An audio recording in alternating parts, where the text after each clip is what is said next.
these four men come in and they were looking at these games on the wall, but they were staring at me. It wasn't paranoia, I wasn't imagining it. And you know, when you feel like you're going to collapse, everything seemed like it was in slow motion, and then this guy just started filming me.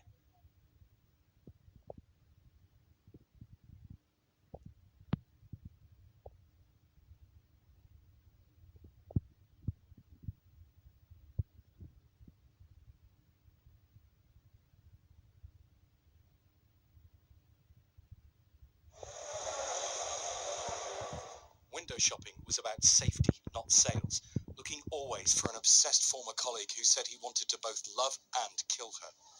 But when the stalker couldn't stay hidden, he recruited others to follow her, to make her fear for her life.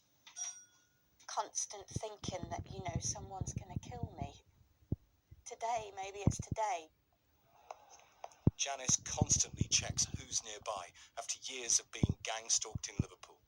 To protect her identity, how she looks now, she's portrayed by an actress and we've changed her name. This is how she described the moment the gang first appeared. I had a game, I was taken back to a shop, and there was this really long queue, and as I'm standing there, these four men come in and they were looking at these games on the wall, but they were staring at me. It wasn't paranoia, I wasn't imagining it. And you know, when you feel like you're going to collapse, everything seemed like it was in slow motion, and then this guy just started filming me. Then he smirked. Never seen any of them before, ever. I felt literally trapped. If they're so brazen to do that in front of me, what else could they do? Janice's steps have been traced repeatedly, yet those who block exits, bump into her, terrify her, have never been caught. By the time she's begged shop staff or security to call police, they've fled. CCTV footage hasn't helped. Her original stalker's untraceable. Could we look at which barristers are available with stalking expertise? Solicitor Rachel Horman helps stalking victims nationwide from her practice in Blackburn. She says gang cases aren't unheard of. I've got several cases where that is happening, and it makes it very, very difficult because you can't tackle all of them. You don't even know who they all are.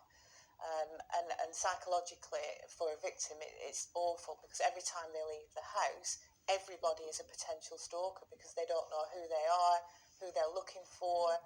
And it can make people become quite paranoid, understandably, and they just stop trusting anybody or stop leaving the house. So it really is horrific. If the stalker has told a particular story about the person, then everyone else could feel completely justified in joining in the campaign. Dr. Jane Monckton-Smith understands the psychology of gang stalking. The expert on methods to stop stalkers says some build a fictional backstory of love lost. Sometimes people will be drawn into helping because they think they're doing the right thing. They might have been told a story that, look, I really like this girl, and I think if I just can get her attention, and then the friend will go and say, well, just talk to him, he's lovely. And before you know it, that person's involved in the stalking campaign without even knowing it. Some people get involved for other reasons, but I think most people have no idea of the impact. A life lived on edge is the impact on Janice. Lived away from anywhere she believes the gang could spot her. Lived in fear she could join those for whom stalking ends the worst way.